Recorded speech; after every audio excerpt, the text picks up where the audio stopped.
કેદારનું મોત દુર્ઘટના નહીં, એસએમસીની બેદરકારી. કેદારની અંતિમ વિધિ કરાઈ, માતા પિતાના હૈયાફાટ રુદન. અધિકારી કર્મચારી વિરુદ્ધ સાપરાધ મનુષ્યવધનો ગુનો નોંધાયો. સુરત મહાનગરપાલિકાની ગંભીર બેદરકારીના કારણે વરસાદી ગટરના ખુલ્લા ઢાંકણામાંથી નીચે પડેલા 2 વર્ષના એક માસૂમ બાળકે જીવ ગુમાવ્યો પડ્યો છે. વરસાદી ગટરમાં પડેલા બાળકનો 1.5 કિલોમીટર સુધી પમ્પિંગ સ્ટેશનમાં મૃતદેહ મળ્યો હતો.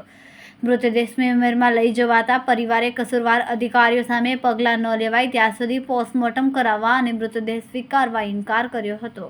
ત્યારબાદ અમરોલી પોલીસ દ્વારા પાલિકાના ગટર વિભાગના જવાબદાર અધિકારી કે કર્મચારી વિરુદ્ધ સાપરાધ મનુષ્યવધનો ગુનો દાખલ કર્યો છે, જેથી પરિવારે માસૂમ દીકરા કેદારની અંતિમ યાત્રા યોજી હતી, જેમાં મોટી સંખ્યામાં લોકો ઉપસ્થિત રહ્યા હતા.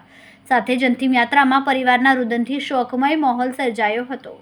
સમગ્ર મામલે શું ફરિયાદ નોંધવામાં આવી છે, કઈ રીતે તપાસ હાથ ધરાશે? જે દુઃખદ ઘટના બની એમાં BNS કલમ 105 અને 54 મુજબની ફરિયાદ નોંધવામાં આવી છે. સાપરાધ મનુષ્યવધ એટલે જે પણ ડ્રેનેજ વિભાગના જે પણ જવાબદાર અધિકારી કર્મચારીઓ છે તે વિરુદ્ધ ફરિયાદ નોંધવામાં આવી છે. હાલ ફોરેન્સિક PM અને પેનલથી PM કરવામાં આવી રહ્યું છે. ત્યારબાદ જે પણ કાયદેસરની કાર્યવાહી છે તપાસ એ રીતે કરવામાં આવશે. 5 તારીખના રોજ 17:30 કોલ મળે કે આવી એક ઘટના બની છે. 2 વર્ષનું બાળક ગટરમાં પડી ગયેલ છે.